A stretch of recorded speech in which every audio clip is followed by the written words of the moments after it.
whatever reason. I guess you're closer to the lake. I'm not sure, but hopefully we won't see that this year, as I'm not a fan of the snow. I enjoy playing soccer as much as I possibly can outdoors. And like you said, it's a beautiful day here today. We're touching around 8-9 degrees Celsius, absolutely no wind, and it's just a perfect day for soccer. Absolutely. And Western is wearing their whites, going from right to left, while Algoma University is wearing their reds, going from left to right. And of course, today's Seniors Day. We had 2 seniors honored pre-game. The goalkeeper, who's starting today, Megan Chandler, and as well as Amber Dunbar. Chandler, a 5th-year student, and Dunbar, a 4th-year student, both going to be finishing their collegiate soccer careers today, and hopefully off the back of maybe a surprise result against the Western Mustangs here. Absolutely. They've had a great 4 or 5 years with the program, and congratulations to both of them. Much success in their future, please. Hopefully they continue playing the beautiful game, hopefully continue being involved in it. Yeah, and you know what? A lot of people think of soccer as, just playing, but, hopefully some of these athletes stay in the game, hopefully as mentors, hopefully, if they go into coaching and, could bring their positivity and their experience to the next generation, that'd be great. Yeah, we always preach inspiring future footballers, especially future female athletes in this country. It's very important that everybody gets a fair shake and a fair chance to play.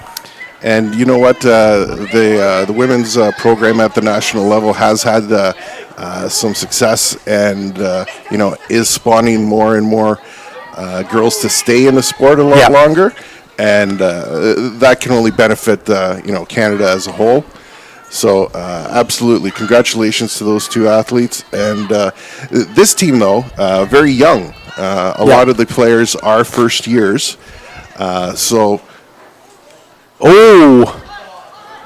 There was a scoring opportunity, but it was called offside. I didn't even see the offside player there, so good job by the side judge, able to correctly make that call, and it will be Algoma ball. Yeah, so just to finish that thought off, there's a lot of younger players staying in the game longer, and that's what you want, right? To have a strong program in the university and college system, and there's more avenues now for these athletes to continue their journey. Absolutely, and Western going to win the ball here. Ball's back to number 12, Avery Thomas, passes it to Angelina Galuzzo. And now Western making forward progress. That pass is nicely sent over to Alicia Dominguez. And that's broken up by number 7, Samantha Mazuka. And you talk about rookies on the team. We've been saying all year how impactful Mazuka was. Of course, that one game that she missed, you could see her presence was just... her absent presence was felt by this team. So where do you see Samantha Mazuka in 2 to 3 years, Sam? So she's one of those players that, definitely commands respect on the pitch by the opposition. But her teammates just love her competitive nature. Yep. And, she's aggressive, she's fast, she's got a nice boot. So when in 2 or 3 years from now, when she is... a little bit seasoned, she'll be a great mentor for some of the other teammates on the Thunderbirds program. Yeah, it's something I really like about her. You notice a lot of first and second year athletes in the OUA women's division. A lot of the defenders are a little bit more passive, but Mazuka she plays above her age in that regard. She's always decisive about a tackle, and more often than not, she comes away with the ball. So, as you said, it's going to be a great player for Algoma going forward. Yeah, and she brings with her, 14 other local players from Sault Ste. Marie or the surrounding area. So, they're only going to get better once they learn the system, and a few recruits probably next season would also be a nice addition to some of these graduating players that are going to be leaving Algoma University. So, yeah, the future's bright here. And ball goes back. Sent to Thomas. Thomas taking her time, sends it around the back. And I think I'd like to see Dunbar press a little bit more here. Right now, Western stringing too many passes together without being challenged. See, once a team gets that slow build-up play, they build a little bit more confidence, and they're more willing to move forward. So you really can't let this team build confidence. There's a reason why they're first place in the West right now. Yeah, absolutely, and that was Mazuka clearing the ball. She must have heard us talking about her and showed us, this is my back line. Here we go, corner kick. And it looked it was going to be away, but it was hit down by a Western player who will go out of trouble for a goal kick. And I think something we have to keep watching, we've been talking about it all year, I would really like to see Algoma be able to retrieve some set pieces and get the ball down from these goal kicks, because all year it seemed that their opponents were winning these 50-50 balls every single time, and there it is again. Yeah, you know what? You got to keep practicing those plays. Don't just get rid of the ball to get rid of the ball. Try to make a play out of it. Here we go. Good tackle by Calic. Has to get rid of it here. And it just goes out of bounds. Kicked away by number 4, Olivia Bernard. 7 minutes gone by here. No team really having any really good scoring opportunities. Algoma doing a great job. They're actually holding shape a lot better than they have been before. So you have to imagine Scarpino's been implementing some new things in training, and it's been working so far. Well, and you know what? You always play up to your opponent, right? So for Algoma to take on this first place Western squad, they want to show that they can compete with them.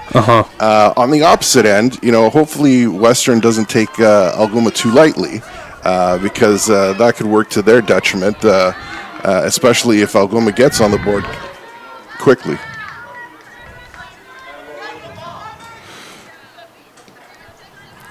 Here we go, Western looking to build the play up.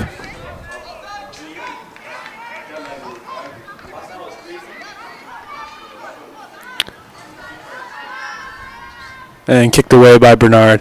And I do apologize for my earlier call. I said that this was the last game for Chandler and Dunbar, but they actually have 2 more games next weekend. So it is their last game in the Sioux, but they do have 2 more games taking on Guelph next weekend. We knew what you meant.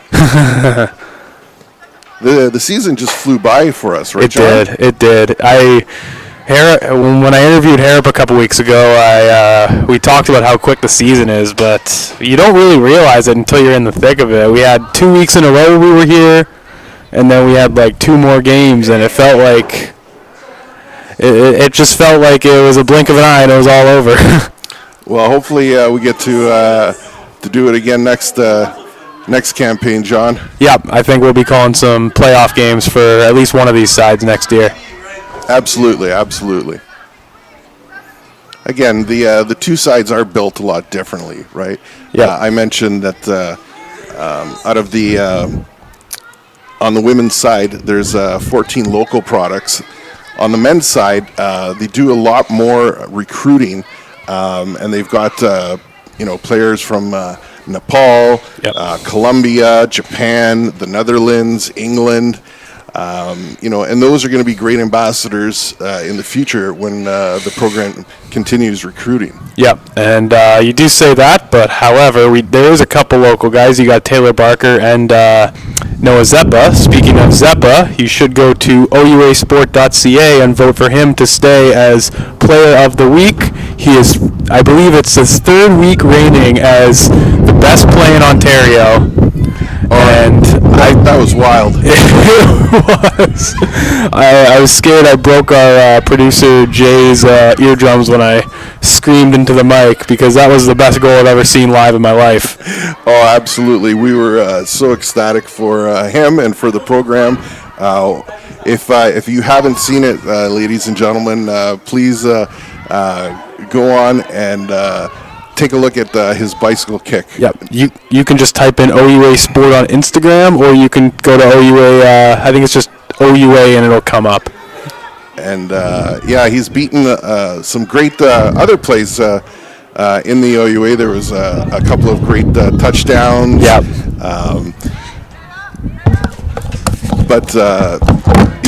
Third week in a row, he's been the champ. Let's keep him up at the top.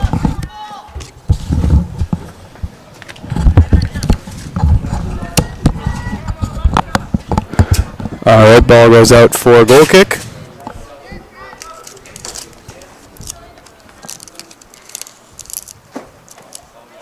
And we'll see Noah Zeppa and the men's side after the conclusion of this game at 3:15 as they take on the men's version of the Western Mustangs.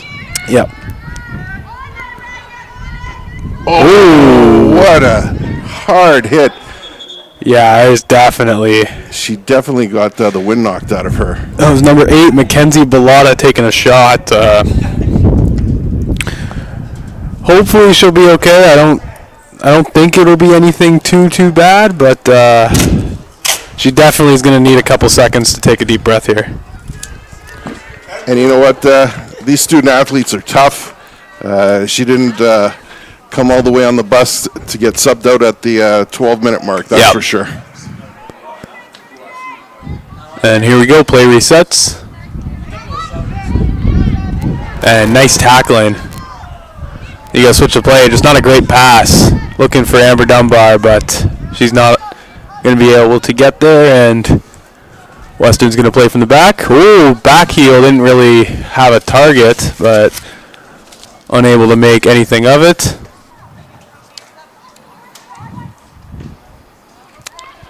One of the traits that the women's program should ask Santa this season is for a little bit of height. Yeah. A lot of these athletes, are 5'6", 5'7", 5'8", and we've seen some of the goal scorers in this women's side. They're the 6'1", 6'2" player.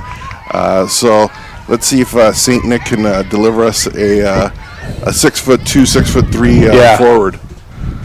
Yeah, it definitely helps. One of those things you can't teach, height. Definitely it can be a difference maker when going for those 50-50 balls. And out of play, going to be thrown in by Western. Let's continue with that. If you're on the men's side, what are you asking St. Nick?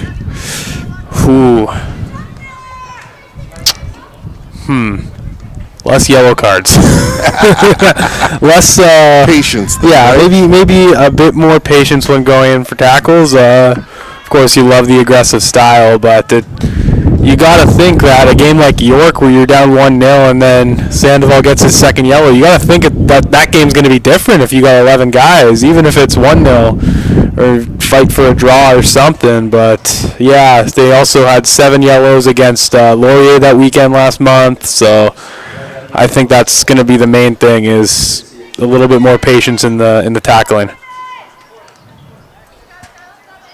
However, I am predicting a playoff berth next year for the men's side. I just think they have too much talent. Setter's coming back, Hair Up, and Sandoval, all these studs. These guys are just a level above a lot of players in the OUA, and once they mesh together, they're going to have an entire offseason to get to know each other even better and study each other's game and train together and become a band of brothers. And I don't see any world where the men's team does not make the playoffs next year. Well, John, we did speak off-air about it. Those 3 players that you mentioned, they're getting looks. Yeah. So, they're draft eligible this year. And, if one of the Canadian League teams take a chance on them, they might not be back in 2024. For selfish reasons, I would like to see them back here wearing the red and white, but those players they're special. They're going to have a career in this game for a few more years for sure. Yeah. I don't know about setters. He's going to be playing CPL one day. It's not a matter of if. For him, it's a matter of when. Yeah. But I don't know if he has enough film yet. He missed over half the year with an injury. I think if you're David Setters, you got to give it one more go here, play a full 12 games, then go to the draft. I think just the extra 3-4 matches mean a lot for your draft stock. Sure, absolutely, I agree. And I promise you, if they do have a playoff game, whether it's out of town or not, I will be attending, and I will figure out a way to broadcast it to you people next year. Go T-Birds, go. Absolutely, up the Birds. Here we go. Building up slowly. Hasn't been a lot of offensive opportunities. That's kind of what Thunderbirds want. Yeah, you know what? We've called games this season that, the T-Birds were already on, behind in the game, 1, 2, or 3 goals by now. So this is a great start for them. I always say, 10 minutes at a time, 10 minutes at a time. So for the first 10, I would consider that a victory. I would say that too, and there's another offside. So let's see if they can continue this 10, keeping the first place Mustangs off the scoreboard. And going back to that play about a minute ago, that was a nice little save by Chandler, able to keep concentration and grab it, and a gorgeous 55 yard boot. So that was a nice bit of goalkeeping by Chandler. So just looking at Chandler right now, it seems the sun's in her eyes. She's using her hand to give her some shade. So, hopefully that doesn't become a factor in any of these goals in the first half. Yep. And, they will go, Western will have the sun in their eyes second half. I mean, if you keep it like this for 25 more minutes, this pace of play, you try and get a couple counters, and you go into the halftime scoreless. Maybe you consider sending another striker up and try to capitalize on the sun. Absolutely. Interim coach Scarpino, he has options.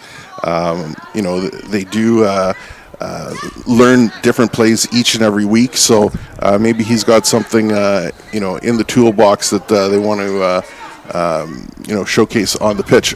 Oh, Wow. Mazuka. Gorgeous. Right place, right time. Bails out her keeper at the line. There's Samantha Mazuka doing what she does best. Again, a little miscommunication back there. Hopefully it wasn't the sun as we were just talking about.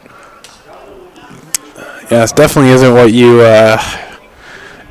want if you're Algoma. Just keep the game like how the first 16 minutes were, and just prevent any shots going on net with the sun there. And ball won by Western. Pass back to number 14, Reese Fowler. Fowler back to Galuzzo. Galuzzo to Thomas. Now they're playing it on the back. They're doing what they do best, stringing a couple passes together here. Now they built their way up. Here's number 6, Breda. Breda with the hit, and blocked by Mazuka once again. Will be out for a corner kick. There it is, another defensive play by Mazuka. This is where, Western sets itself apart, right? The methodical play, the building up from the back. Yep. The stringing the passes together 10 yards at a time, and that's why they're first in their conference. No big hit. Good work by Chandler. That's 2 pretty nice saves already. So she's definitely building some confidence up. And a nice boot, too. This is where you hope. Oh, wow. Oh. Not very difficult for Madeline Astridge. It's the right idea. Yeah, for sure. They just got to hit that home run ball once successfully. Oh, nice.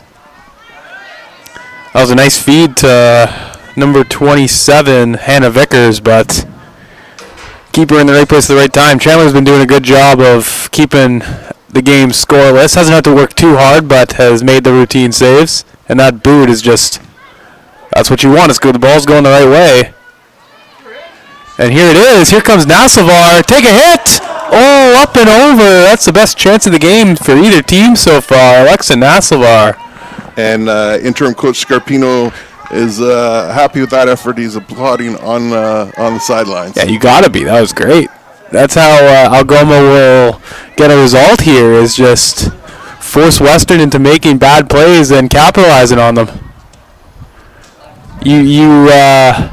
This team isn't the same echelon as Western. They're really unable to, it's a new side, so they're unable to work together with the passing plays yet and the build-up. So you keep sending those balls long, and you put Naslevar on the end of it. She's a pretty capable striker, as we've seen. She has 2 goals on the year. So I think that's the key to victory for the Algoma Thunderbirds today. Absolutely. And you know what? Those 2 players that you mentioned will be back next year. So, yep. It's something to build on for them for sure.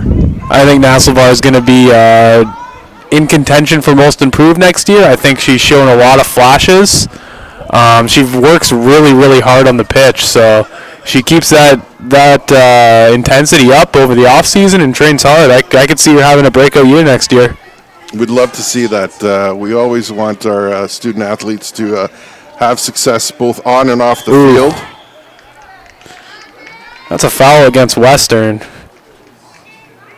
Interesting. Probably could have called it on either side, but Algoma getting the benefit of the doubt.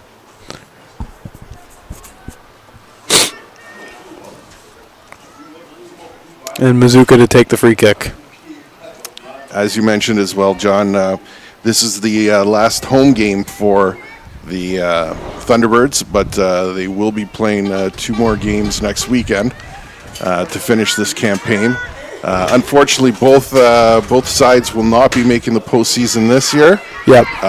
But plenty of positives to build on. On both sides.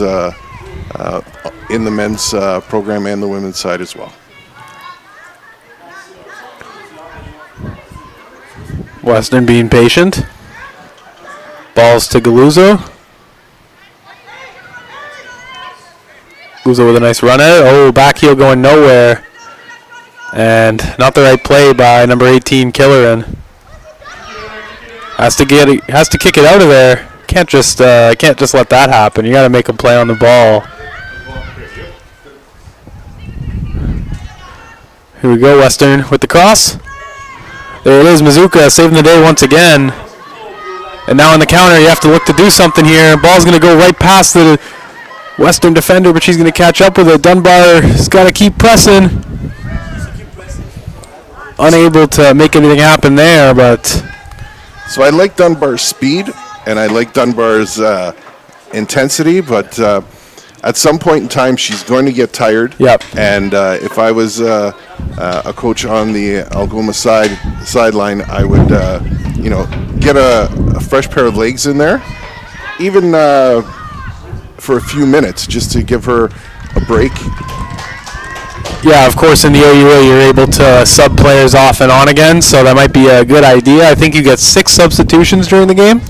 So, yeah, that might be a good idea for the last 10 minutes. Maybe get a new striker on there, let her do some running. Maybe like Chloe Cormier, someone who runs with the same intensity as Dunbar. So that might be a shout that Coach Scarpino's gonna make here. Do you think they listen to us during the game? Maybe, probably not during the game. Hopefully after. I would like the views to keep rolling in, but. And we thank you for watching us during this this 23 season, either online or on the internet, radio. It's been a pleasure broadcasting for Sioux Sports TV and OUA TV. Absolutely. It's always great. We get to get some soccer action. When I moved here, I was very pleased to hear that they had a varsity soccer program. Able to watch games in the fall, and hopefully we can get more and more people out year after year, keep growing as the sport grows in the country, as as we host the 2026 World Cup. Of course, co-host with USA and Mexico. We can keep growing the game and getting more people out here. Yeah, there's about 150. Oh no, that's in the back of the net. Number 22 with the goal, Gabrielle Kohut. That's unfortunate. 25 minutes in, and first goal crosses the line. There was just a little gap in the D right there. Yeah. We didn't even expect that. We were chatting about something else, and Western saw something nobody else saw. And that's why they're in first. Yeah. And Algoma just needs to reset and keep the intensity up. They've been playing well. Of course, now it feels like it's a lot tougher going down one, but you just got to keep on trucking and try to get the equalizer here. Yeah, there's still lots of soccer to be played. So, they did well for the first 25 minutes. Yep. They got to keep that intensity up, and one of the possibilities is to do a few more subs.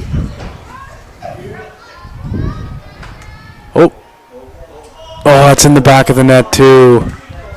Might have been the sun affecting it because Chandler didn't even see that. Number 6, Alicia Breda, second goal of the year for her and her first of the day. Again, a play that looked so innocent. Yeah. Chandler was making those saves all day so far, and that one got by her. She was out of position to make a diving play for her side. So that's 2 goals in 2 minutes, John. Yeah, it's just not going to say a backbreaker, but it certainly feels like one. Well, again, still a lot of soccer to be played. Let's try to get some positives. A goal would definitely be satisfying versus a squad like this. Yeah. So let's see if they can be a little bit creative now and not just have to defend against this Western offense. And the ball in there. Oh, Brita in the right place. And she was offside by a couple inches there. It was a save by Chandler regardless. She had it covered. Oh, good job by the Algoma University women to force the offside there.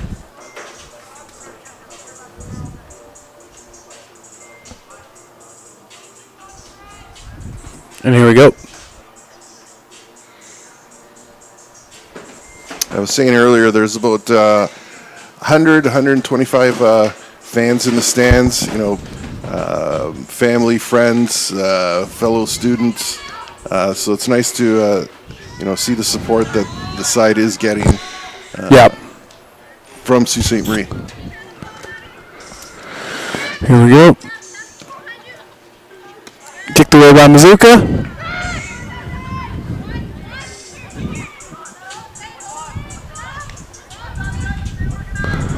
Pass back to the defender.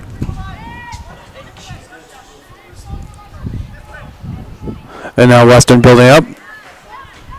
Good job by Machin Chow to be there, but she's going to get beat.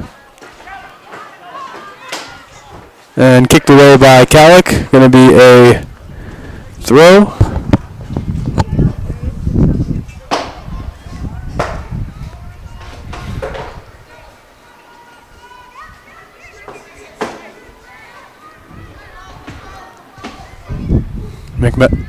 Western. Once again, building up in their passing, and it's just too easy for them to get these passes off, isn't it? Yeah, they're... nice save by Chandler. They're having their way so far against the Thunderbird side. It was interesting because the first 20 minutes looked like there was a lot of positives in Algoma's game, and after that first goal, it just kind of took the wind out of the Thunderbird sails. Nice bit of passing. Could be headed down, but kicked away. And out of bounds, goal kick.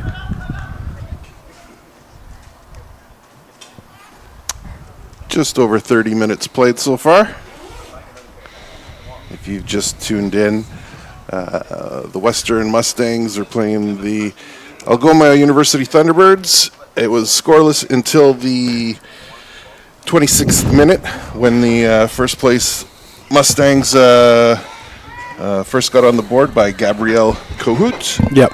And then just 1 minute later, they doubled their lead with another goal by Alicia Breda. And that's where we currently stand, 2-0. And of course we have the men's version of this one at 3:15 p.m. Your Thunderbird men's side will be taking on the Western Ontario Mustangs. Traveling all the way from London. That is, we always say it's quite the trip for these teams. Of course, when Windsor came up here, not too bad. You can just go through Michigan, but this is like 8-9 hours coming from London, coming from Kitchener, all those areas. So, but it hasn't really been affecting many teams. They're still coming up here and showing us their best. Well, John, that's where they become a team, right? Yeah. Spending all that time on the bus, you get to learn, about each other. You get to bond. You get to have a little bit of silliness and fun. Yep. So, even though these teams have to do a lot of traveling, it is a bonding session. And a big hit. Nice save by Chandler. She's been having a pretty good game. Just a couple 1 or 2 second lapses led to a couple goals. Second goal definitely wasn't her fault. I think that's save number 6 or 7 for Chandler. She does have that nice boot. Yeah, she can kick the ball 55-ish yards. And a little bit of offensive play. Ball goes to Dumbo. Kicked away. Number 18, Killeran, just kicked it right away. Probably should have taken a couple touches, but going to go out of play, and Madeline Astridge going to kick it in.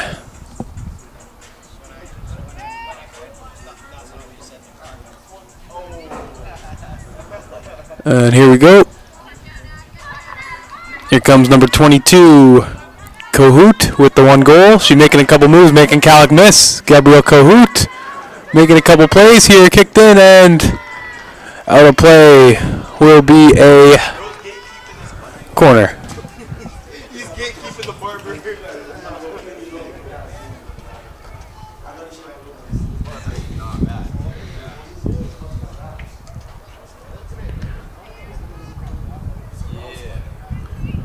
And corner kick for the Western Mustangs.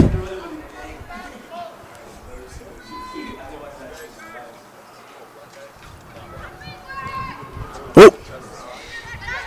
Kicked out of danger. Here come the Mustangs. Number 7, Biryani with the ball. Sends it in. Bazooka unable to corral it. She's going to kick it away. Will be a throw, and some more action happening tomorrow, October 15th. Toronto going to Sudbury. University of Toronto taking on Laurentian at noon. Ontario Tech taking on Ottawa at 1. TMU taking on Carleton. Trent taking on RMC. Laurier versus Guelph. Windsor versus Waterloo. And those are the games in the OUA women's soccer circuit for this weekend. An action-packed second last week of the season. And another corner kick for the Western Ontario Mustangs.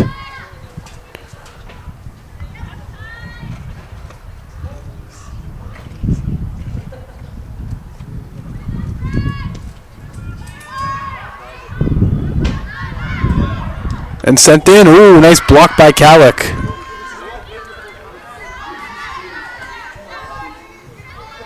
Megan Chandler says, thank you for that, teammate. Yeah, that was a nice block for sure. Sent in.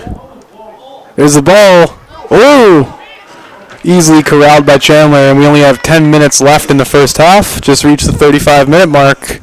If you're Algoma, you got to think about making those subs, and that's what Scarpino's looking to do, and a couple ladies going to warm up.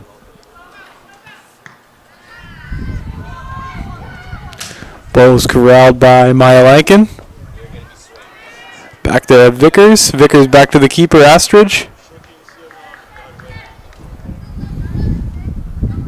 said that Coach Scarpino sent his reserves to start warming up. At this point in the season, that's a nice reward for them. They've put in the time.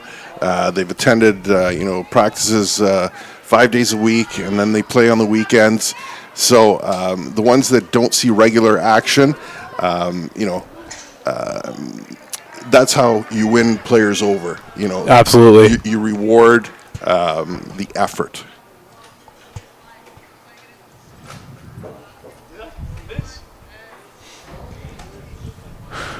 Goal kick for Chandler.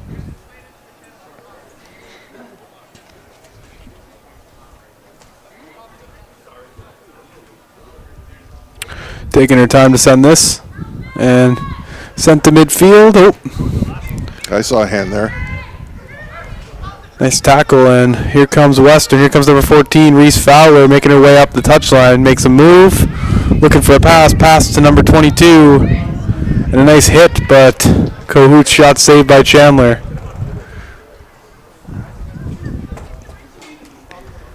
Chandler taking her time once again, getting her ladies to reset. And booted out. Throw in Algoma.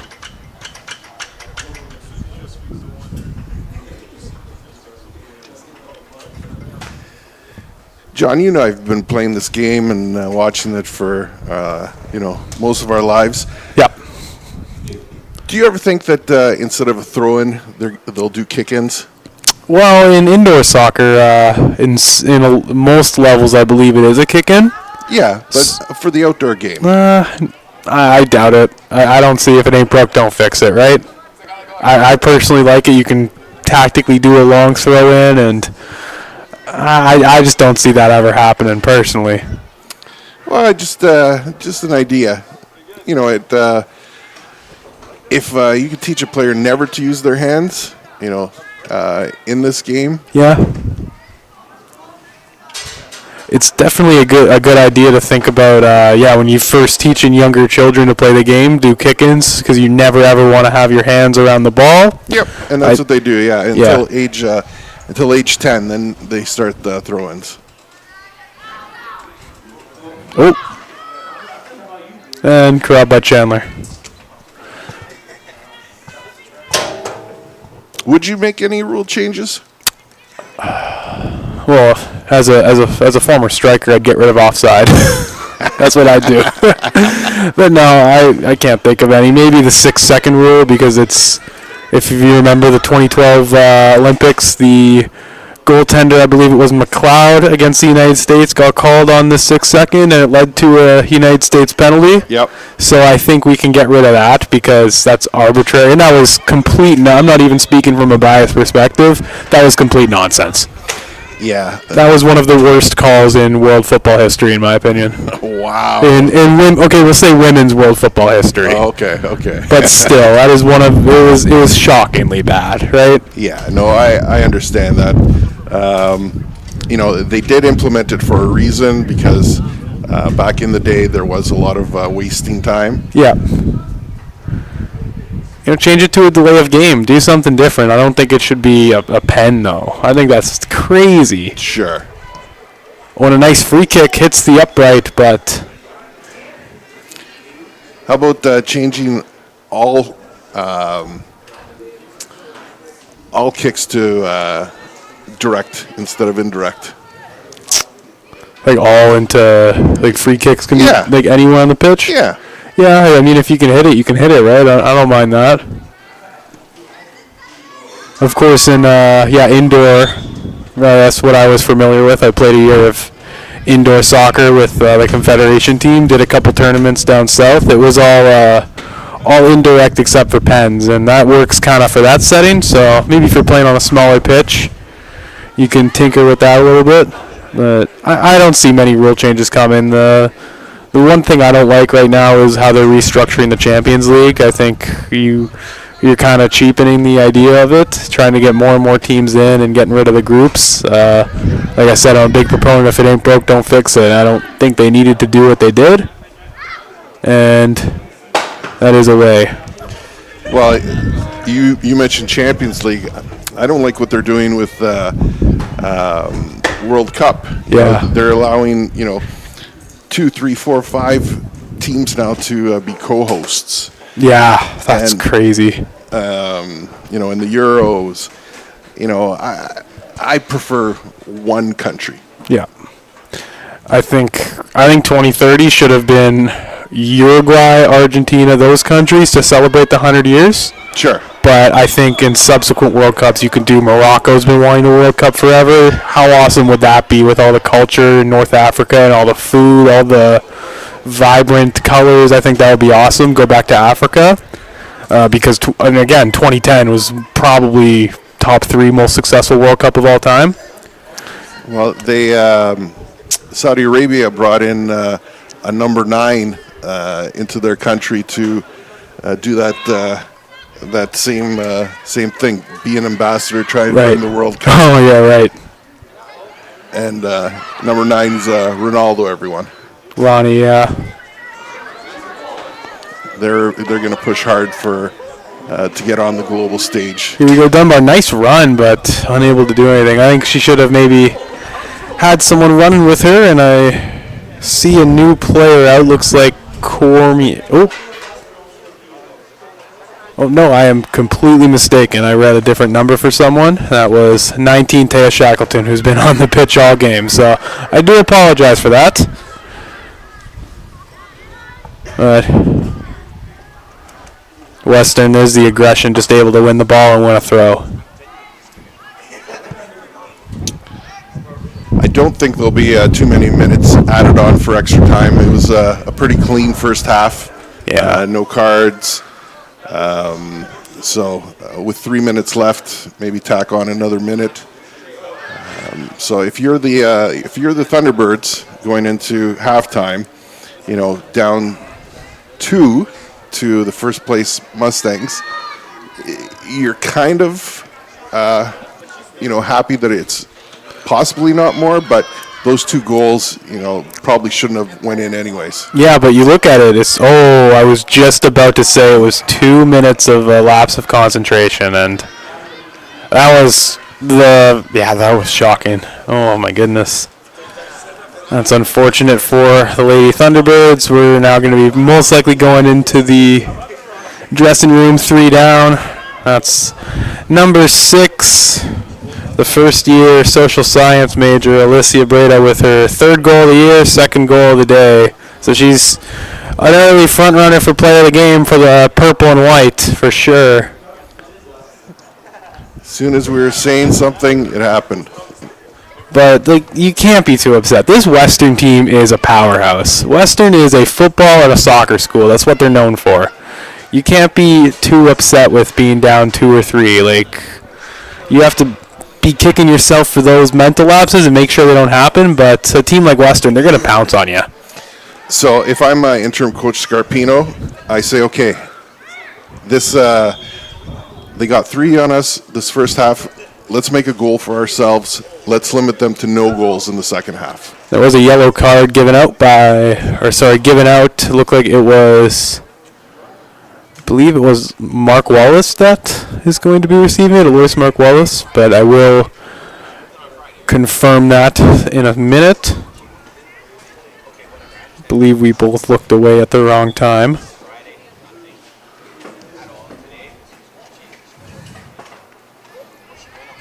I believe it was being told for the second time on pulling the jersey. Oh, okay. Yeah, first one's a warning, second one's a card. That's fair. And with these jerseys, they stretch a lot, so you saw about 3 feet of material. That's something they can maybe tweak in the OUA. Maybe advocate for tighter fitting jerseys so that happens less. Maybe a different material. Maybe we can. There are ways where we can maybe get around that in the future. Italy did that in 2004, I believe. They always were accusing the opposition of tagging on their jerseys, so they went to a form-fitting jersey. Good. And you can definitely see the material stretch on those. Yeah, that's probably where we'll be going in the future of this game, but For now, we're going to be taking a quick 10-minute break. Going to grab a coffee and a snack, and we'll be back in 10 minutes. Western Ontario 3, Algoma University 0.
break, and we're back for a second half of OUA footy action. Western up 3 on Algoma. Sam, what are you looking for a second half from the Lady Thunderbirds? I'm looking for them to tighten up on the back four. The 3 goals that were scored were all in the 18-yard box. Yeah. And, not to fault Megan Chandler on all 3 of those. The sun may have caused, a distraction on one of them for sure, but they can't let Western just walk in there like that. Yeah, it's demoralizing for your team to have that happen. There's been small improvements from the Algoma Lady Thunderbirds this year, but it's clear that they have a long off season ahead of training and getting to know how each other play and getting ready for next season. Yeah, and you know what? That's going to be, part of the learning curve for this side, yep. Right? A lot of these players have history, playing together at the junior level, but university soccer, is a different pace, so yep. they have to get used to that. They're being asked to, play almost all 90 minutes, so their conditioning needs to be, worked on. We do have a couple substitutions that were made over the past minute. We will bring them to you in a second once we update our scorecard for everybody at home.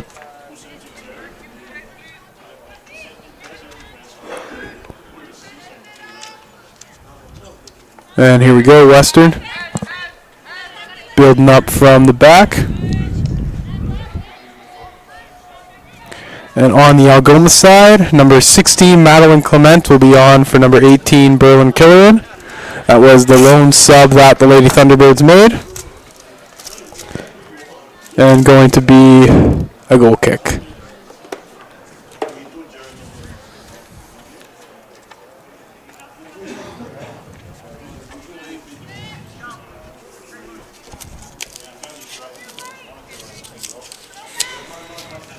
Chandler back to take the goal kick.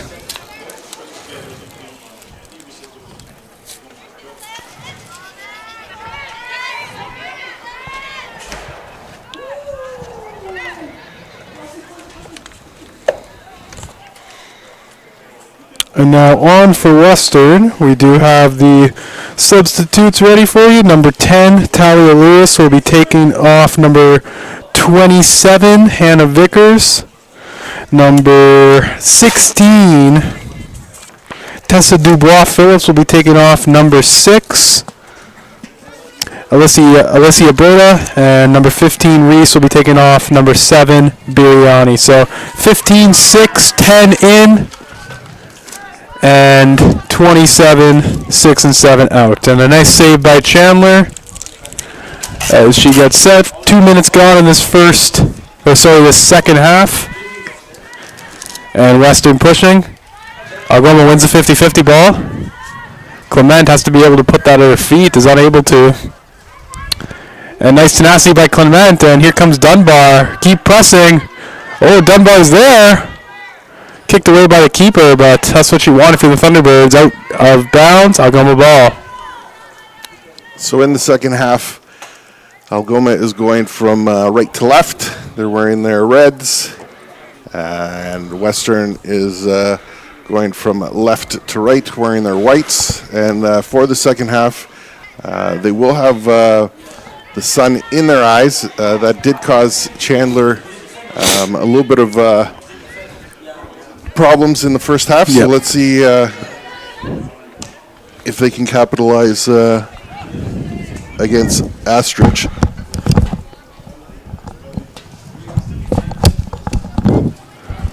Chow with the throw.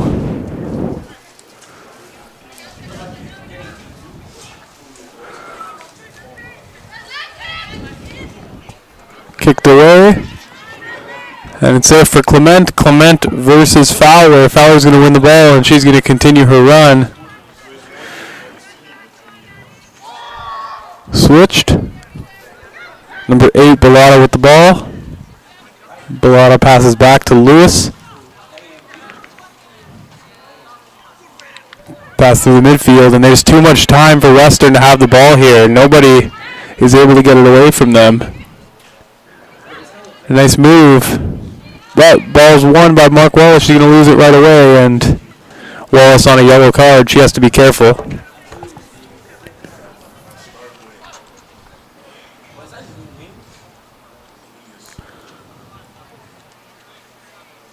Ball goes out for a throw. The last thing you want to do is go down to 10 players against this first place Western side. Pass back to 21, Thomas.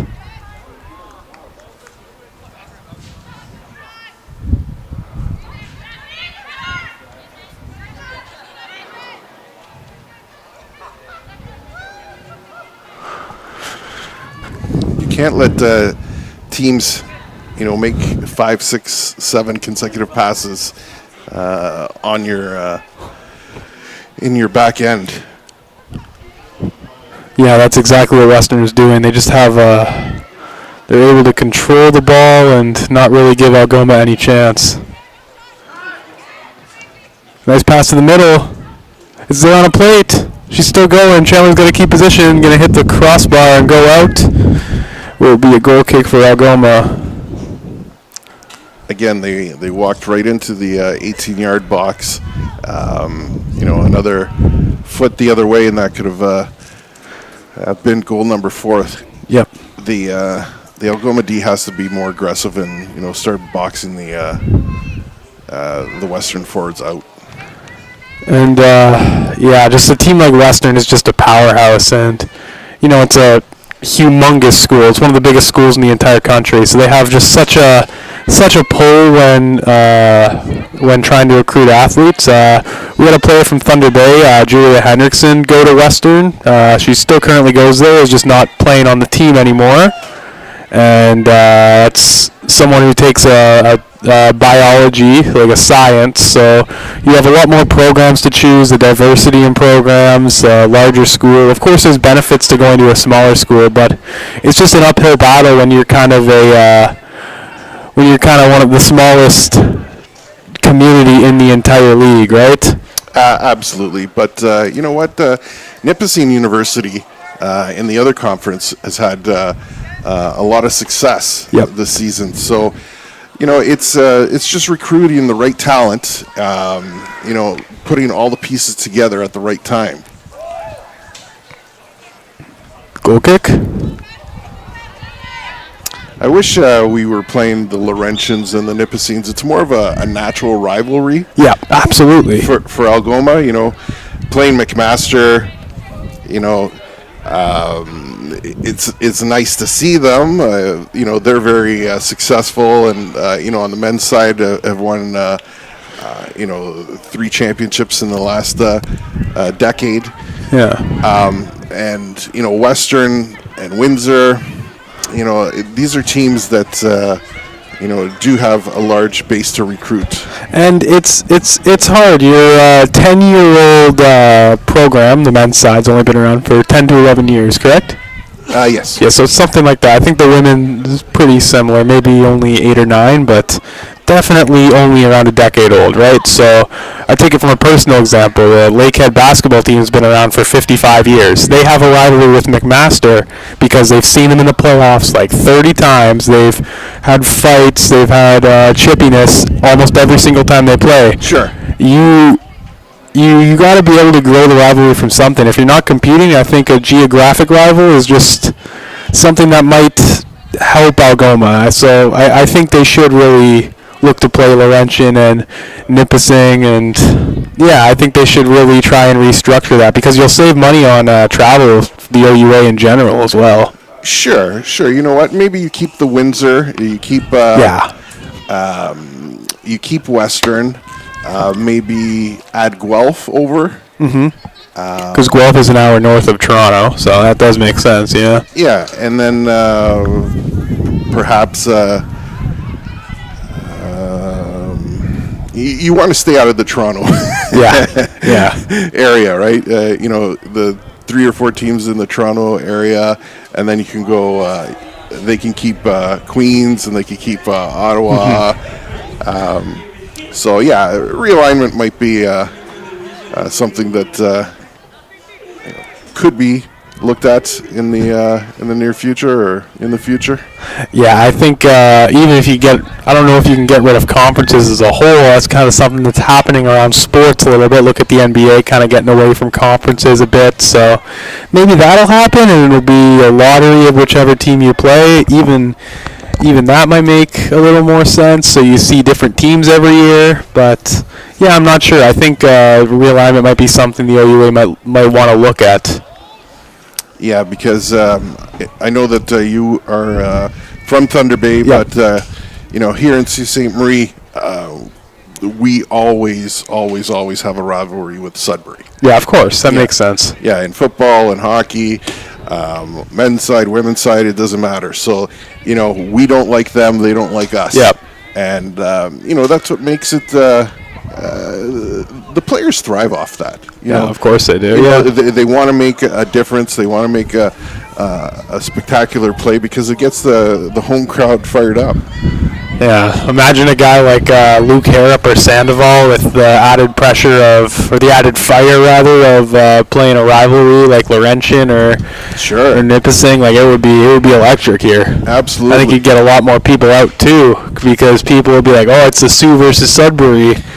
You'd probably see 300-400 people out here. Well, and what happens sometimes is people from Sault Ste. Marie do go to Laurentian or do go to Nipissing because of a teacher's program or a program in health sciences that isn't offered locally currently. So we could see some defectors, and we could boo them, and they could have family here cheering for them, and so again, let's keep these notes that we're making, and we'll submit them at the end of the season. Okay, John? There you go.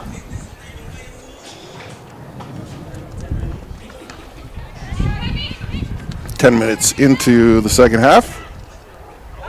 Oh, here we go. And they save Megan Chandler with a highlight reel save, able to take away the space that she left open for the striker there.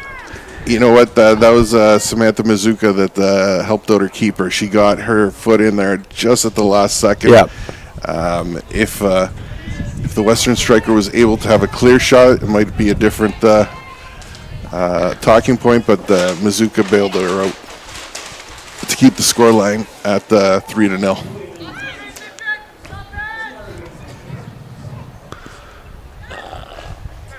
Here we go. Western just able to control the ball. They've probably had about 80% possession today. That's save number 11 for Megan Chandler. She's done a great job today. You can't fault the result on her very much. A couple lapses, but she's facing 11, 12, 13 shots. So you can't expect to save everything. Yeah, and you know what? She does have that big boot, so she is getting the ball out of the zone. Yep. It's up to the midfielders, to regain possession and make something out of it.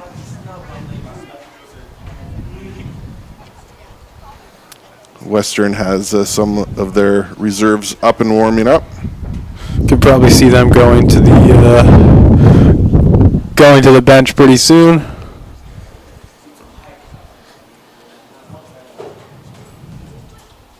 Again, that's where coaches win over players when they reward them. If you don't play a lot of minutes, but in a game like this, and you traveled the 10 hours, Yep. Giving them a few minutes of actual playing time is great for their confidence. It's great for the team morale. Yeah. And just about at the hour mark here.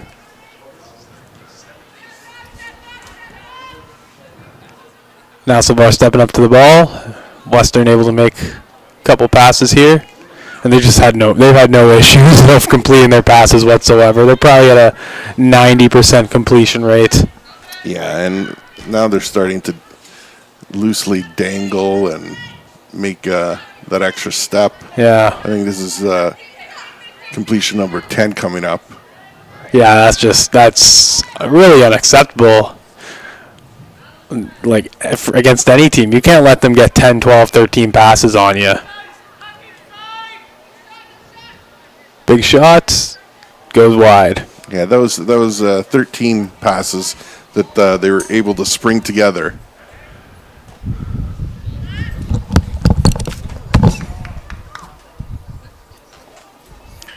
And it'll be a goal kick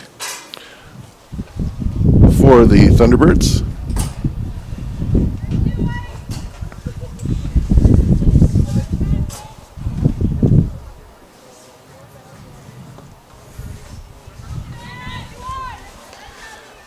And on that play, Chandler with the nice kick, but instead of waiting for the ball, you got to go get it.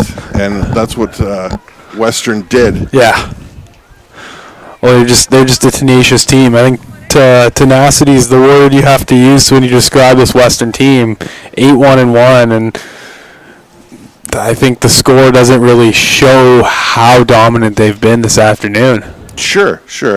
And we've faulted Algoma's back line a little bit, but yeah, the scoreline could have been, a few more. It could have been doubled by now if it weren't for the play of the Machin Chows and the Samantha Bazookas and the Bernards and the Rulos and the Calics.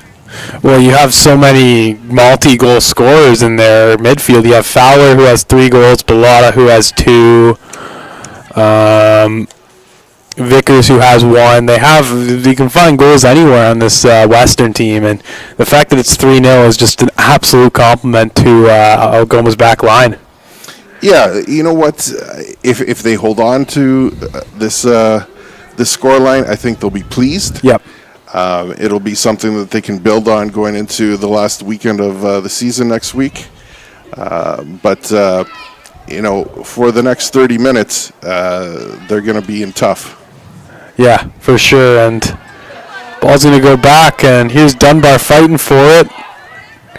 She's still trucking along, unable to get past number 12, Avery Thomas, in the back line.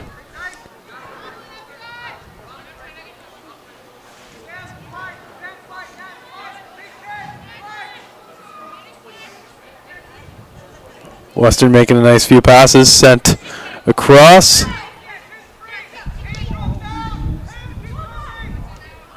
And it's kicked away by Calic. Will be a corner.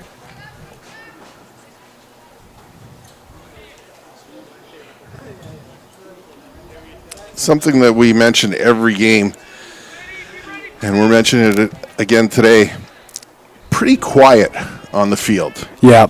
And it's just, something that I don't really understand too much compared to the men's game. The men are very vocal all the time, shouting directions, instructions, mark up.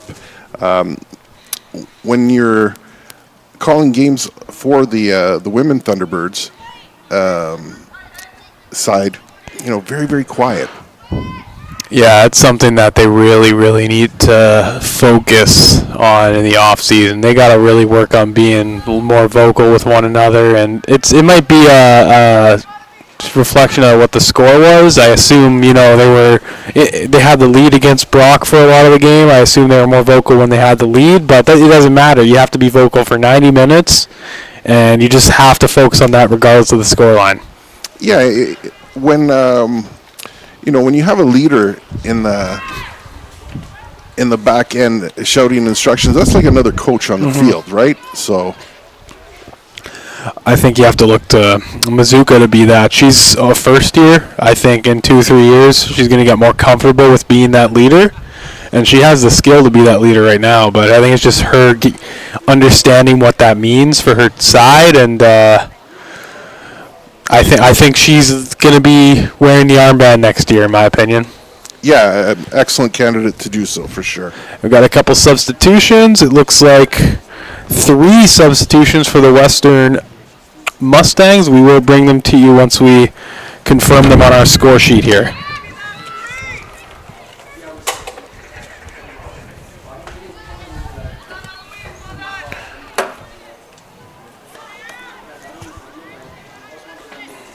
into the game for Western is number 11, Elena Kresick.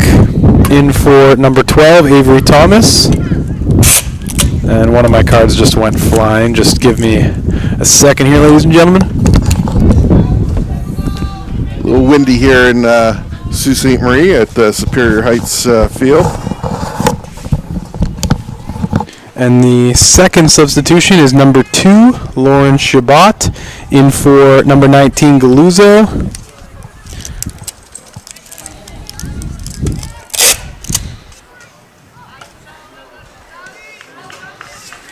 And I believe number 14 is also out of the game, Reese Fowler. I believe she was subbed off for number 25. We'll get her name in a second here.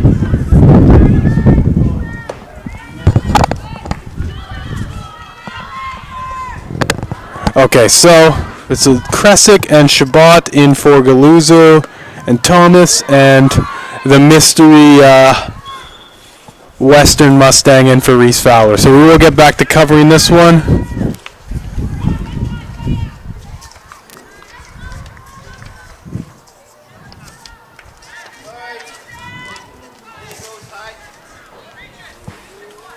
And here we go.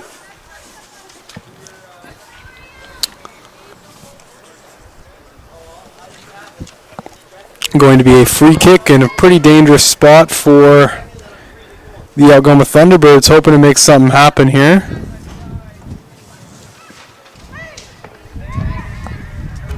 Oh, and out and away, and I just confirmed there is no number 25 on our roster, so that player will be deemed the mystery Mustang. Here we go. Back to the keeper, Astridge. Taking her time. Kicked up. And sent to Lankin. Back to Shabbat. Shabbat out of Headingley, Manitoba. And Elena Kresick, also a fellow Manitoban in the back line from Winnipeg. And Chow going to play it. Nice bit of speed. And she's still going up the touchline. Unfortunate, not able to stick with it, but good bit of speed showed by Chow. And here comes number 15, Miranda Priest. That's going to be out for a goal kick. That was a nice run by Chow. Not very well supported by her teammates on the left side. She had to do it herself and then just ran out of real estate.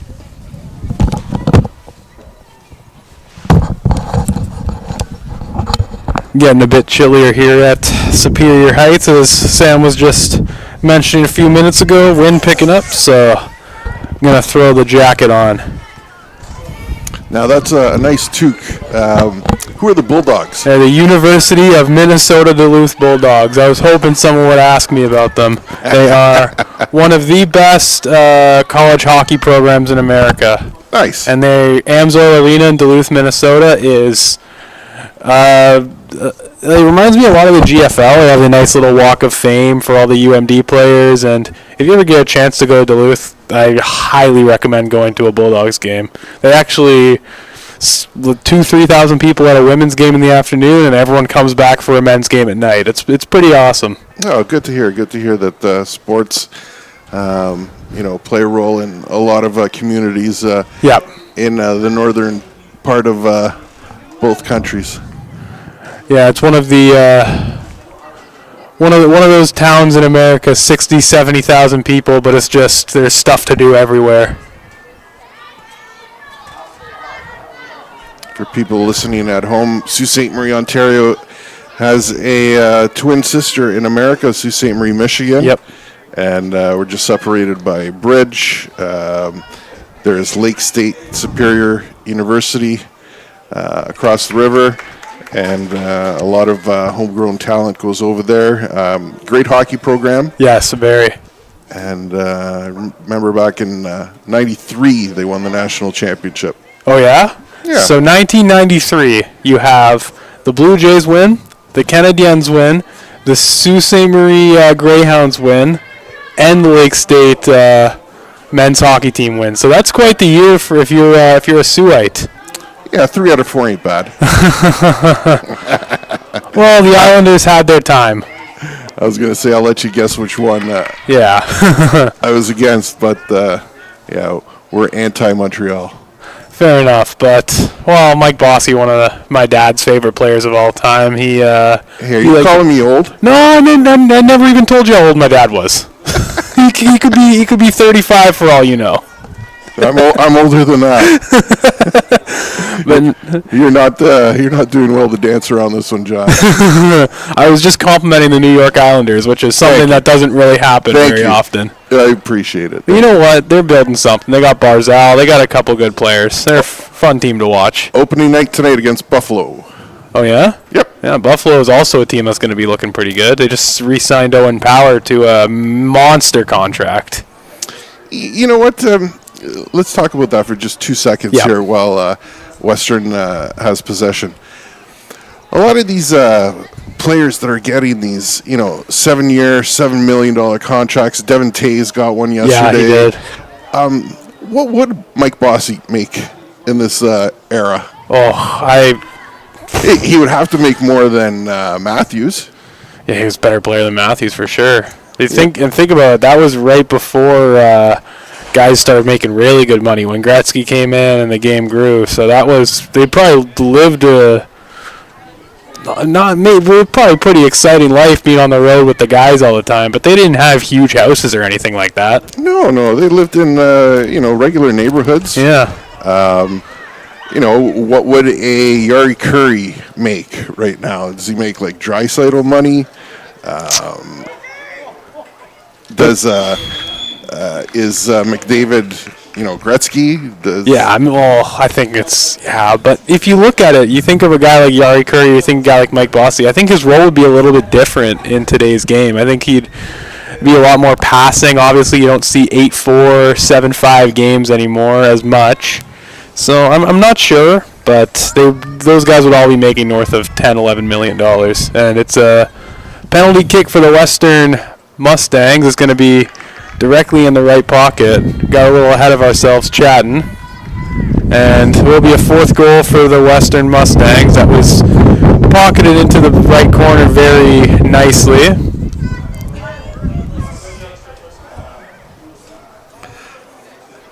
That was another tug on the jersey. They called that when she was making her run.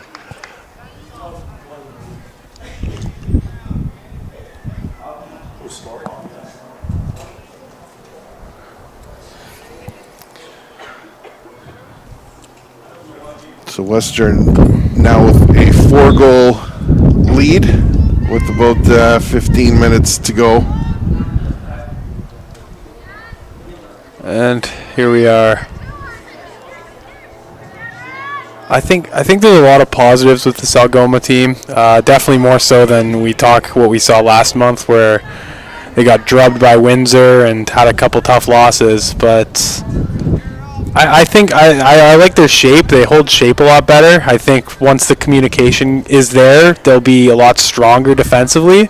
But there's a nice foundation with the team. It's like building a house. You lay this year's foundation. Next year you put up the walls. The year after you start to, put doors and stuff in like that. You retool around your core, and you just try and grow with them. You have 3 years for this core, 3 years left with this core at least. So there's a lot of building blocks you have to remember in this process when we watch these games.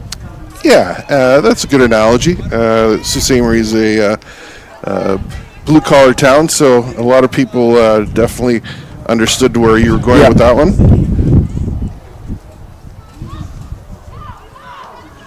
And you can't get discouraged. You know what I mean? It's very hard to be another 8-0, another 4-0. Like it's very easy to do that, but you have to remember that this is a process. And Scarpino seems like he has a vision with this team. He seems like he might be the right man for the job. So I'm excited for next year as we have another substitution to let you know about. This time it's for Our Lady Thunderbirds. Number 18, Killeran's coming back on. She's taken off Mark Wallace. So the Ottawa native going to take a seat. And Western University is making a change as well. Looks like a striker or a midfielder is coming in.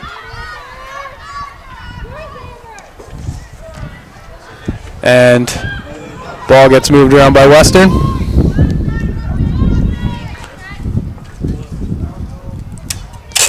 Here we go.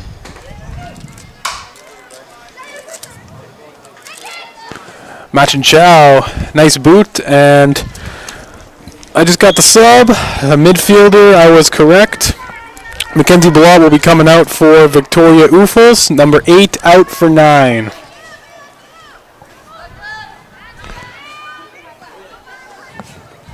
And a big boot. Nasselvar fighting for it. Has to win that one, and oh, it's a whistle against somebody. Didn't see who it was against.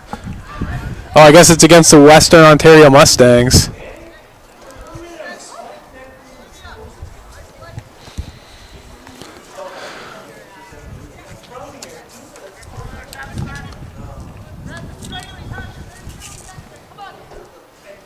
And here we go. No problem for Astridge.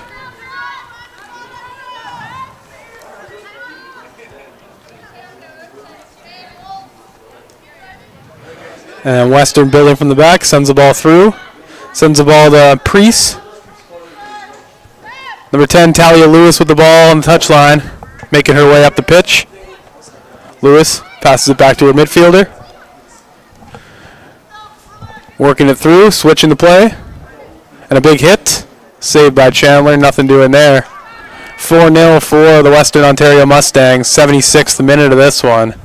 Can't imagine there's going to be a lot of injury time. Only 1 or 2 fouls this half, so I assume there'll only be a minute or 2. Yeah, I was going to say it's a clean game, but Algoma has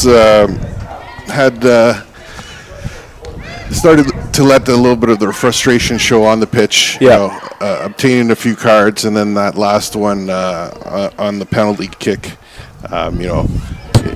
Didn't need that at this point in the game. Yeah, that was a bit of a gut punch for the ladies. A nice bit of movement here, and going to look for the shot, unable to find it. Good defending by number 2, Rouleau.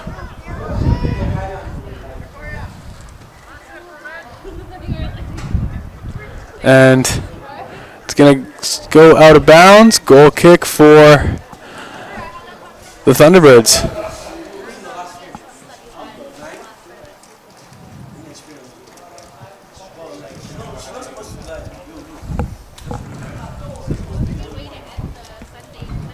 And Chandler getting ready for a goal kick. 77 minutes past.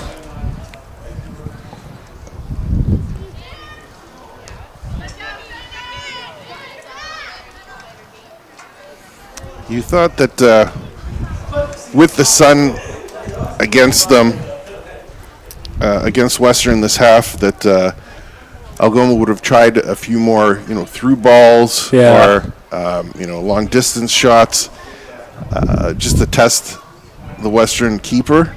But the ball has rarely been, in a scoring position. Big hit. Yeah, Algoma's they haven't been able to do much today. They had you're talking about this year, and they had moments where they looked really good, particularly against York. They looked phenomenal. A lot of other games we saw flashes of greatness, but you just have these couple games, or these 1 or 2 games where you're really not able to do anything. Yeah, and we do wish them all the success next weekend. Of course. To get a W would probably be a nice cap to the season. Yeah. Something that they can build upon during the off season. But they will be in tough with some of the squads that they're facing. Oh, and here we go, Amber Dunbar, big touch, just a little bit too big of a touch, but still have possession. Lots of white jerseys back. Got to get it to an Algoma player, and I think you got to send another player up if you have the opportunity to get something behind this keeper here. Well, and you know what? Do a set play. Yeah.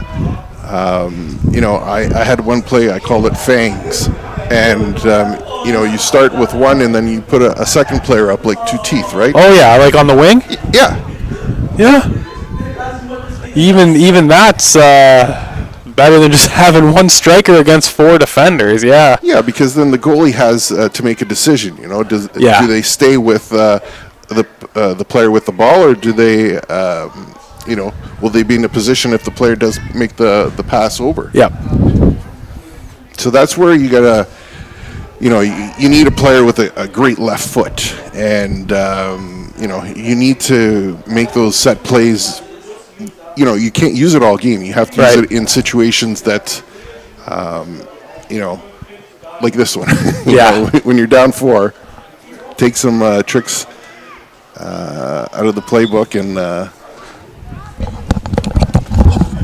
and try it. Nothing to lose at this point. 10 minutes left.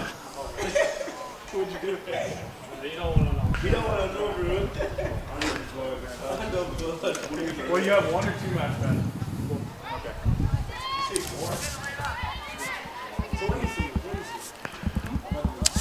Algoma.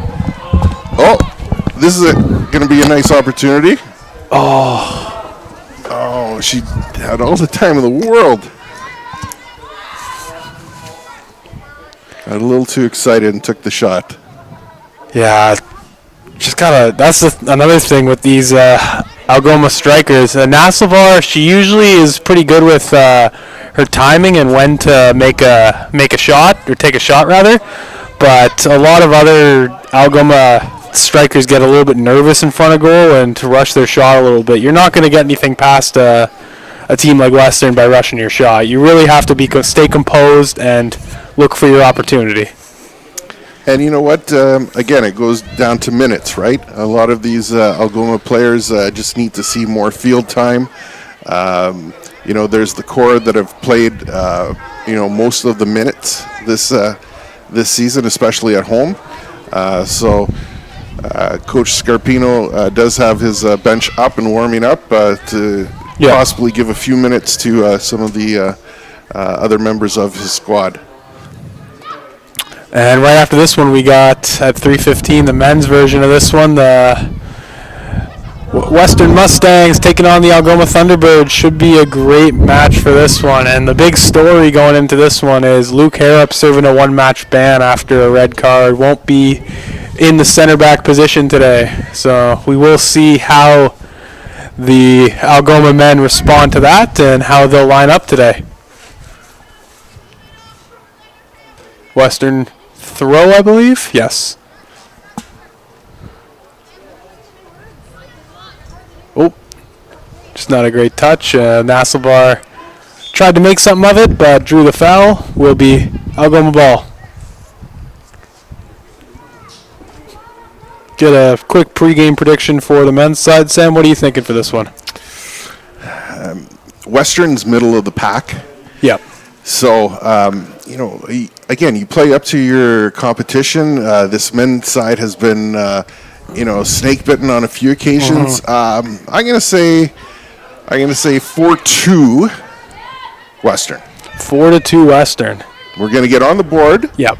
And we're gonna get on the board early.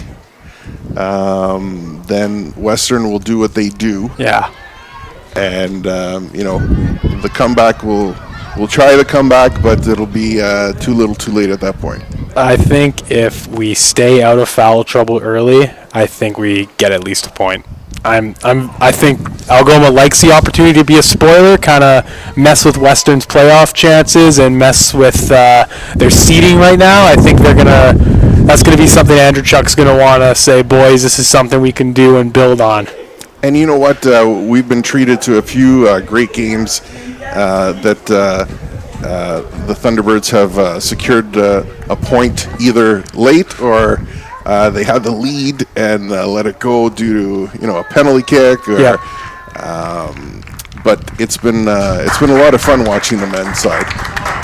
And coming off is for the last time in Sault Ste. Marie is number 9, Amber Dunbar. Congratulations on a wonderful career. A fantastic young lady and a fantastic athlete. And out with the old and with the new, Chloe Cormier, the rookie, someone who she's closely worked with all year, will be taking her spot. Number 12, the White Pines graduate, in for number 9, Dunbar. Thank you, Amber Dunbar, for a great career with the Algoma Thunderbirds. Congratulations, Amber. We wish you much success.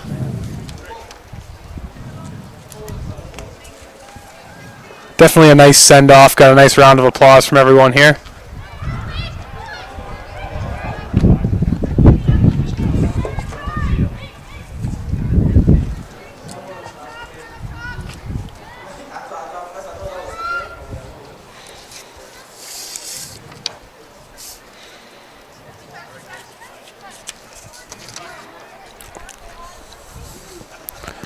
And Sam and I have just been conversing with one another. Now we have a quick break in the action with Chandler corralling the ball. We're going to announce the players of the game. Sioux Sports TV for Western. It's going to be the 2-goal scorer, Alicia Breda, scored at the 27th and 43rd minute.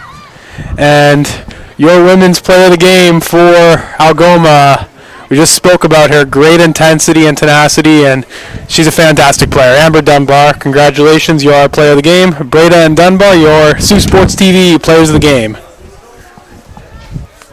Congratulations to both athletes. So now that we've seen all the pretty much all of the teams that we're going to see, of course, I'm going to tune into the women's side against Guelph next weekend. But who do you think is going to win the OUA West for this women's division? Well, there was teams that we thought were going to be a little bit better. Like I thought Windsor had a great effort versus us, and they've been struggling. As there goes Megan Chandler for the last time, being subbed out by Michaela Towns. Megan Chandler, congrats on a great 5-year career with the Lady Thunderbirds. And that's a class act by Coach Scarpino. You know, that's what they do at the pro level. You sub a player out so that they can get the acknowledgement from the crowd. Yeah. And, Chandler, been with the program for 4 years, 5 years, sorry. So, it's a tip of the cap to them. Yeah.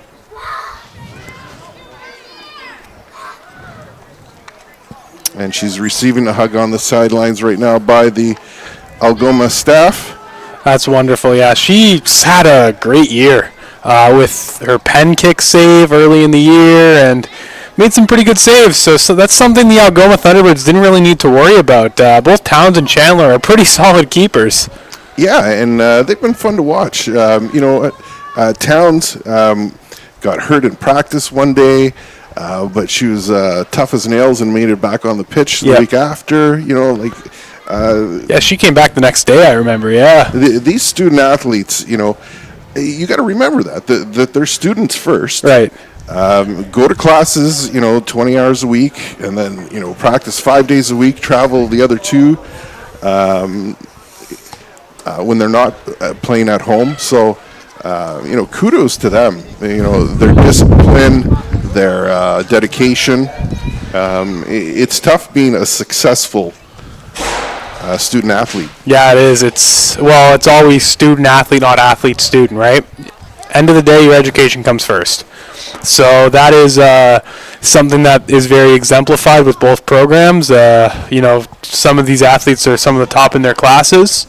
So that is something that the Algoma student athlete experience, that's something that is personified, just being a wonderful wonderful in the classroom and wonderful on the pitch. Yeah, and you know what? Your professors, your fellow students. Hey, I missed a class. Can I see your notes? There's no competition in the classroom setting. Ooh. That was a rough tackle there by Cormier.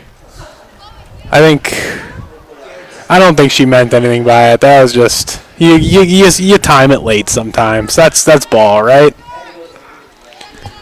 I believe it will be 1 minute of added time, at maybe 2 minutes at most. We'll find out in a second here.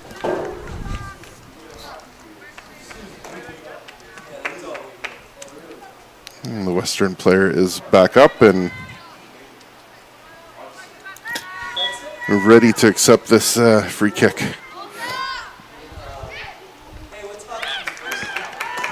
And there we go. Michaela Towns corrals it.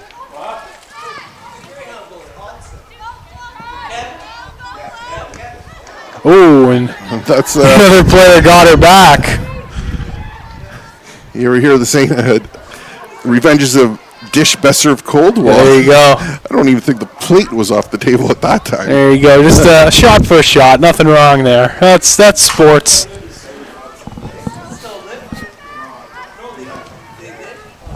And yeah, referee's going to be checking his watch and blowing this game over any minute now. And yeah, we've very much enjoyed covering women's soccer, Algoma women's soccer, and we like the direction this team is going. It's just going to take a little bit of time to turn these L's into W's. John, thank you very much. We've had a great season together, covering these the Thunderbird side, and looking forward to next year. And like I said earlier, hopefully Santa, looks at their Christmas list and gives them a few additions for next campaign. Of course, we have one more right after this one. We have the men's side coming to you in about a half hour. Western Algoma. One more time, the male Thunderbirds are going to be taking the pitch. It should be a wonderful one. And going to continue play. This will probably be the last play of the game. Yeah, I think it's going to be the last couple kicks here. Algoma throw.